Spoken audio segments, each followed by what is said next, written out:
duos looking to do something a little bit differently. As we also glance at the feed, you can see that there is already action taking place here, though, Jacob. Yeah, so it honestly, Victor V, Queasy, even though they're not contested in terms of a 50-50, you can see Victor V kind of peeking out that window, looking up top. He still has to worry about Higgs and Curve as well. Even though they seem fine for now, they know they have their struggles later. Byla, yes, with Webster, the FNCS champion Byla that won with Peter Bot. Webster back-to-back qualifications to put himself in this scenario. Yeah, really impressive play by Webster. He's just been having his opportunity, but of course, if you want to go all the way to the LAN event, it's going to take so much more. EU was honestly really surprising the best teams, kind of coming up short, making it even all the more curious up at the top for who was going to take a qualification spot. And they not usually kind of going in that direction, so we'll see who, of course, is going to be the best of the best. Nice job from Byla, though, a little sneaky angle here to give them the successful opener. Yeah, Byla, sometimes you just need a little break, a little refresher. He comes back, and he's literally firing on all cylinders. Webster down low, a little bit of a struggle. He does have backup. The only thing you got to watch out for is the lack of shock. And Maraps tries to jump out, sneak attack, but it just does not work. Byla and Webster, game one, off spawn, they find success. Big win for them right there. 2 eliminations, of course. These points are going to add up. If you can go the distance, I mean, all the better for them. Jumping over to Ritual now.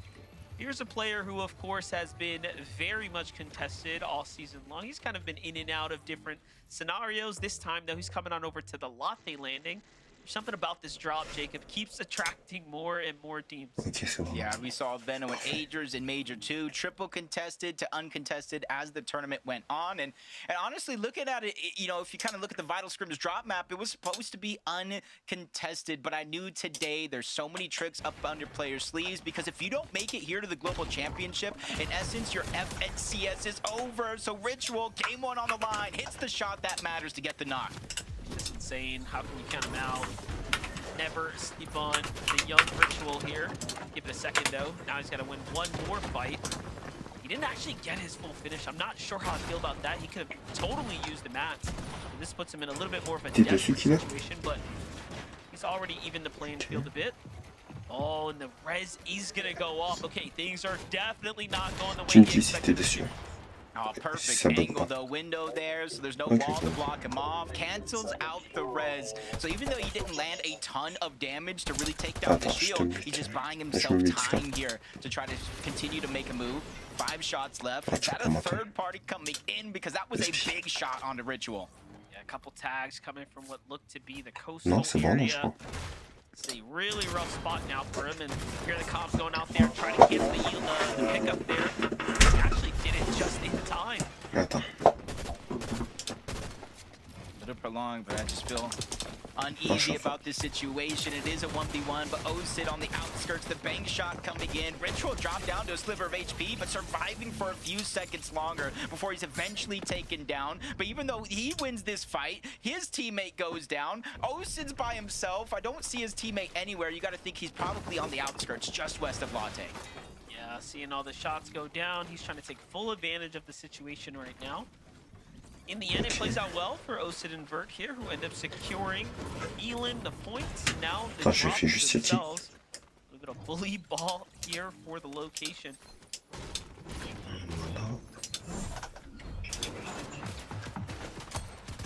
Already game one, proven to be a lot of action to kind of start us off. Cyclops, the first down, the back to keep himself alive. And Cyclops is one of those duos, him and his teammate, that you typically do see towards the top of the leaderboard in the open stages. They just need to be able to pull it together here in these final lobbies.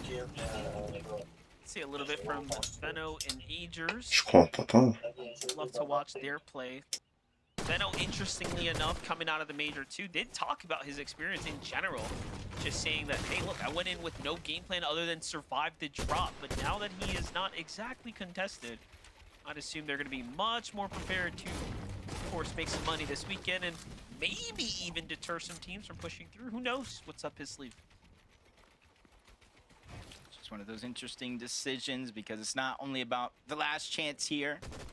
The global championship as well. We've seen teams try to condition the surrounding lands, not only against other global championship qualified players, but everybody else that is in these lobbies, you see a nice Vas-y, bird's eye view from Veno and Agers. Even though they're a little bit separated for now, so Encrypted and H-Cube can, in theory, pick Agers and go, try to take the 2v1, but without that information, I'm not sure it's going to be a possible play.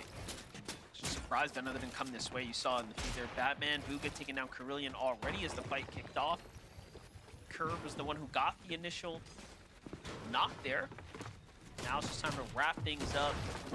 Really nice to watch players like Curve Attends, ça va, Jim? surge in confidence, really flexing his fighting capabilities, leading for the controller demo right now.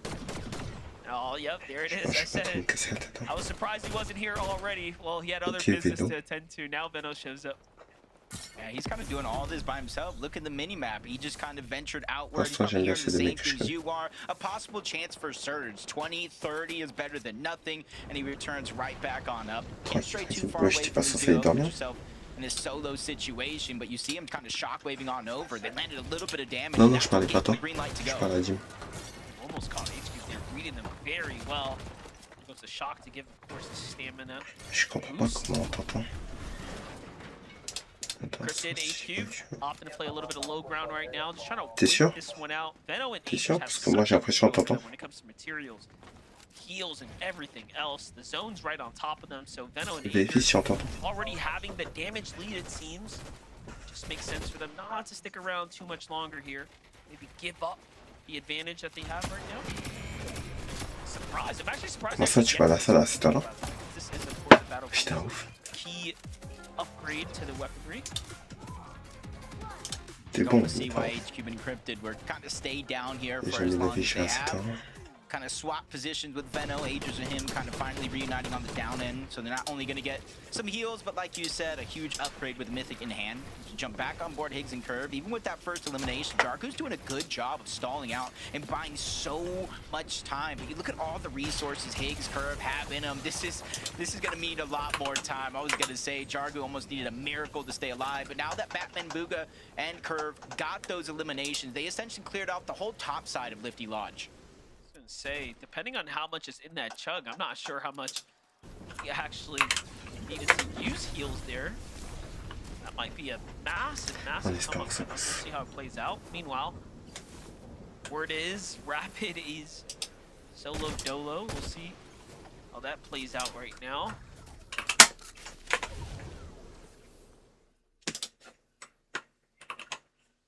I like that coming out from Rapid. He's solo. Instead of just kind of sitting and waiting, he's trying to be progressive every step of that way.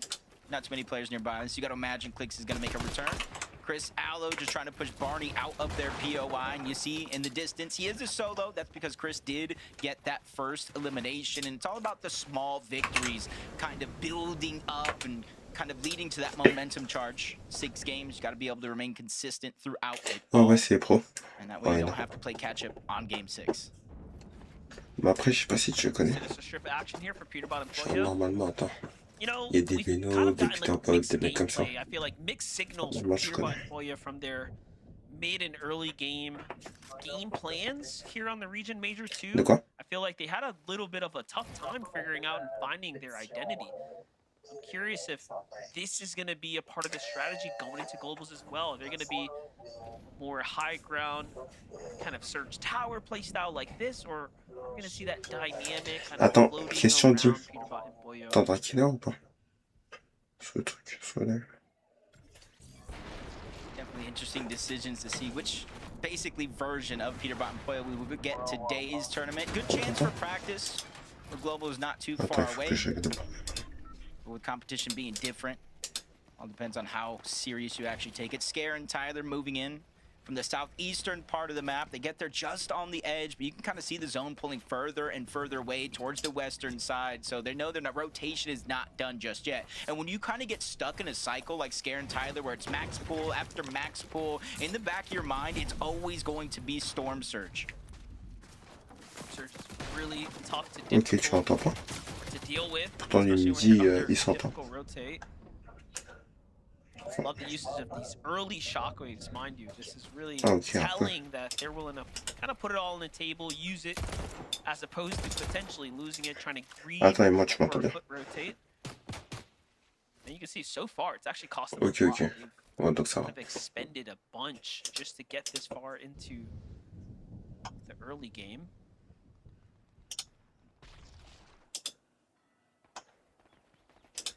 It's almost a must for them to hope that they're above that damage threshold. As you said, resources are dwindling, but for King and Craze, almost the exact opposite, landing over at Calamari Canyon, uncontested, by the way. They immediately try to build up on one of these mountains, and now they get blessed with zone after zone here. Ok, ok. You can kind of see as Storm Surge activates 546 above that damage threshold. So Par contre, là, tu peux profiter honestly, pour just no prendre de la bad data. peaks is all they Justement, need. They don't Jim. necessarily Je need crois to comme get ça, greedy parce for qu'on fait more les surge, nouvelles but they have screens, a huge bird's eye view. So all those teams coming in from the north and the eastern side, they're going to get all that information on them.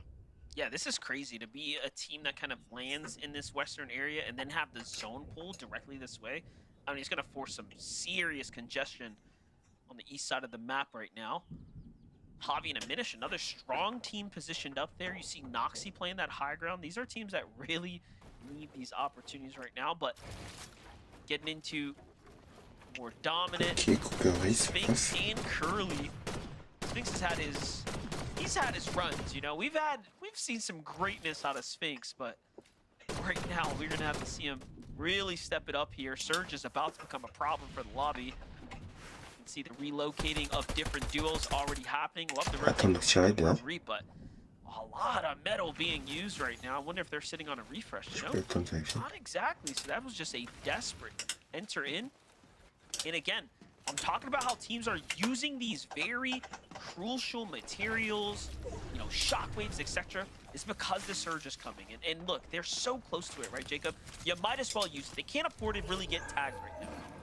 Yeah, and you can kind of see it from one zone to the next. As the fifth zone closed, they were, what, 100 and something above, dropped down 279. So even though they might be fine now, if you're not progressing in that Storm Surge and you do get those max folds, you'll almost certainly be fighting with that line. And I think that's why they expended so many materials. Rather have no materials, be above the damage threshold, than the opposite, losing control over your own game Après, plan. j'attends juste You're de kind of l'état seeing pour caster. the different play styles for some of those Parce que là, il n'y a teams. pas trop Some de trucs. kind of Bouga, making it je a pense que tu connais priority aussi, to Dim. rotate into the zone early. Others, like Bouga and Braze, they play a more lax game. They get in, play the zone, and they just kind of use whatever's available at the time. Yeah, the difference is they actually have some damage to work with, though. Look right now as they pop the med kit. Actually just had a team slip past them. It's Osid. Scare there. A little trick right now, what they did is, you notice they shockwaved into the rift, right? People are thinking, that's nothing. They're just trying to get to the rift faster. No, now they have the overdrive effect because they didn't touch the ground and went straight into the rift. These guys can actually cut their glider and not take any fall damage at all. So while others are worried about when you're gonna glide, maybe cut it early, they have zero to worry about in comparison. Such an excellent tip there. Attends, je vérifie, je te dis que là. What have they learned coming out of Major 2? Last we heard, they had a bit of a tough time working around the duos that were effectively stealing loot from their loot route. This weekend seems to be the exact story with Magma and company very close by. Obviously, we all have high hopes of Queasy, high hopes of Victor V, who's just been popping off in recent times. Definitely one of the more exciting duos that we're going to be looking at here, but can they remain up at the top and be one of the two best that need the qualification spot? Hold that thought, though. Curly and Sphinx, we talked about looking for greatness. Well, they found some elims there, Jacob, but not a lot of damage on the team on the other side. They could still very well be in trouble. Yeah, especially since Sphinx did open up and take one of those shots. We can kind of see as the dust settles 120 above. It's enough to kind of smoothly move past this zone, but in the next one, that's when you might have a little bit of worries. You see them fall to 86 above. Void, G-Money, 35 below, and it's active surge on top of that. They're going to get a moment to breathe. They immediately dropped to 69 above, so they're not going to take any active ticks, so they get a chance here to heal, which is imperative if they want success in this game. Tough spot to be in, but excellent amount of heals to kind of go the distance. Already, rotates are going to be forced out, though. No shockwaves in sight, so this is a pretty difficult rotate to make. And talk about difficult rotates. Victor V lost on the move here. They did find elimination, but now they're below the surge, and Queasy's left as a solo here. You have H-Cube and Encrypted already moving in pretty quickly. Queasy with the ambush strategy there. Great tag. Can he clutch it up right now? We've seen Vic do these kind of clutch moments in the past as the fragger of the duo, but Queasy is now forced to do everything by himself here. Can he fight for his tournament life here in game number 1? Just one shot is all he needs to connect. He cannot let this surge activate. You see one shockwave running out of builds, no way to out-heal this, and a full team in front, Yuz and Sharkman, that are now looking back and putting their focus onto him as the zone just pulling further and further away. This is a max pull, and this is a moment for him to breathe. 21 above, so no current damage being taken, but look how far he has to go. Look how many players are now in his path. He's already getting zapped once there. You saw it, so that means when he made that edit there and popped the shot, it did not connect. But since then, he's found a little bit more damage. Things are going back in his favor. Hey, if nothing else, can you go the distance and earn a little bit of placement points? That is the next question now. Even here, he's got the dead side of the rotate, but visuals and threats were already having that high ground, kind of recognizing there was a potential player in here on the outsides. Ooh. Pressure's on. Yeah, this is just tough. 160 plus below. Quickly looks back, lands a couple of shots, but still 122. And even if he somehow gets above the damage threshold, he needs resources. He needs an elimination. Booga and Braids on the other side go down outside of placement points. So only eliminations would be their score after this game as Queasy goes down as well. Storm Surge is going to be forcing his hand to fight after fight and eventually leads to his downfall. Yeah, I think he earned like 2 placement points there as 25th just came through, so not the best game 1. Peterbot Boy on the other side, 5 eliminate. Oh, hold, wait a second, sorry. 7 eliminations, Jacob. Just completely mowed him down with the mythic Warforged AR, Sphinx and Curly. It's just you're seeing once you get these max pulls and you start to fall below the damage threshold and you even choose to out-heal it, it just gets exponentially harder. See visuals, threats building on the high ground. Underneath them, Epic Whale and Pump. And in the mix as well, it's Venno and Agers. They have 1 elimination, and so far, you can see what it's done to their game so far. Yeah, definitely running a bit light there. Threats and visuals play for the high ground very early right now, but there's no one else even close to contesting them, and they have a lot of loot to work with here. This is the kind of position you want to be in right now if you're looking to solidify your way straight through to the LAN event here. I still see big teams in the lobby, though. Kingling down low alongside Praise there. Venno and Angers trying to make a desperate rotate here, getting caught kind of on the way there. Angers falls first. Team inside the box. Zonda gets hit with 1. Venno misses the second shot, and the Storm does the rest. All he's got to do is wait now, and he'll get that siphon here shortly. But instead, he goes on the hunt. Nicely done for him there. Yeah, just really wasn't able to grab all of the builds. Just gets the siphon from the metal, so only 3 left. But he is headhunting right now. Batman Booga goes down, separated from Curve, and there's the refresh you need. He has a decently full Chug Jug, half materials, and a position to steal away more points. I don't know what it is with Venno right now, but he has been playing some top-tier Fortnite lately. Meanwhile, Virgo and Shadow, there's a lot to be asked of this duo here. They've been having a bit of a tough time in these types of set lobbies. As we talk about that, it's Venno who's the one putting down the punishing shots here. Now he's looking up for high ground. Why not? You know, why not disturb everyone else here in the lobby? Probably what he's thinking. There's another siphon that goes through. But look at this. No one yet has given threats and visuals any resistance up top. Yeah, just seeing all this chaos down below. You can see even Epic Well and Pump kind of feeling what the pressure of the lobby is doing. Not a lot of material split between the two, but at least they're on the front side. A chance to look back and find any opportunities. On the flip side, though, Peterbot Boyo coming from the other edge of that zone. It's even forcing them in moment by moment, but Venno is still going off. This is why you can kind of see him as the elimination leader in back-to-back majors. I'm sorry, he's just different right now. He's just handling the NA region. I hate to say it. Pump and Epic Whale on the other side, coming from west. Back over to Central. We highlighted their ability to perform. We want to know, what are they going to be bringing to the region here? What level of play? Well, it looks like it's some exceptional play here, to say the least. This game 1's looking very well. Meanwhile, back, of course, the Peterbot and Boyos, they're popping off here. 9 elims for them. Venno goes down. The high ground, though, still completely uncontested there.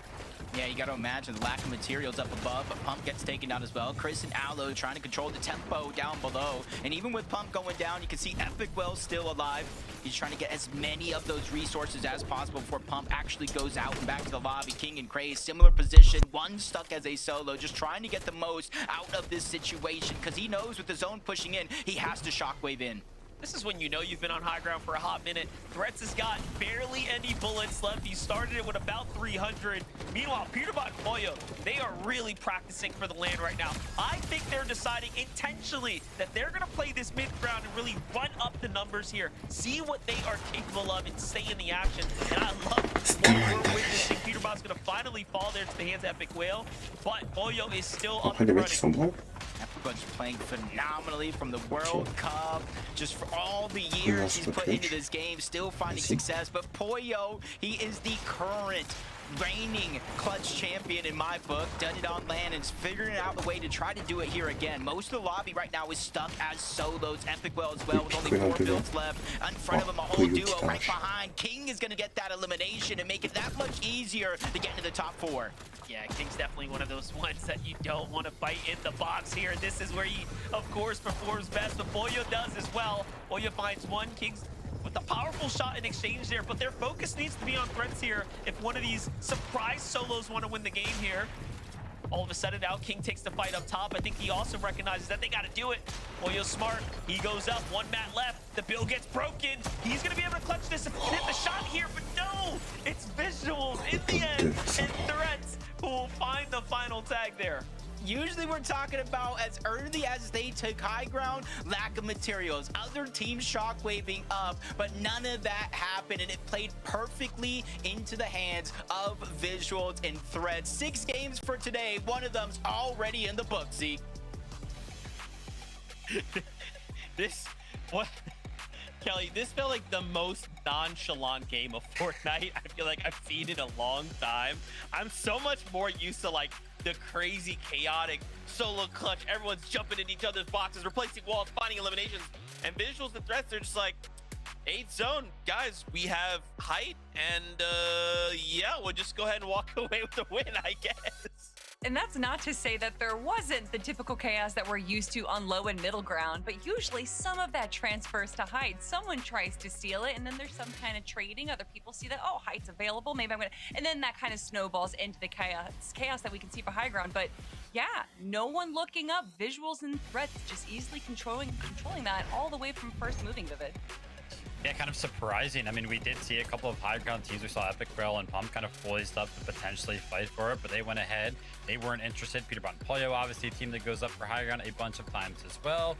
They were not up there in the mix, so Visual and Threats were feeling pretty comfortable up here. That being said, that comfort kind of ran out here in this last couple of moments because Visuals was left as a solo with just 70 HP on the back foot of Kingling, doing a lot of damage to the duo, but the shot is hit from the low game when the advantage was all Pollo's. And I thought we were going to get another one of those moments from Pollo, but unfortunately the odds were against them right there. But a great game number 1 for Visuals and Threats. Viv, I was ready. I was ready to yell solo Polo, and it just didn't go that way. But again, it's fine. Everything's fine, right? We still got 5 more games of Fortnite. Remember, some players are playing for prize money. Well, there's only 2 spots for the global championship, so everyone else is looking at those like, please, we need to find ourselves in that top 2. But for now, a short break. When we return, we'll take a look at the standing, kind of see how things are going, and prepare ourselves for game number 2. So don't go anywhere.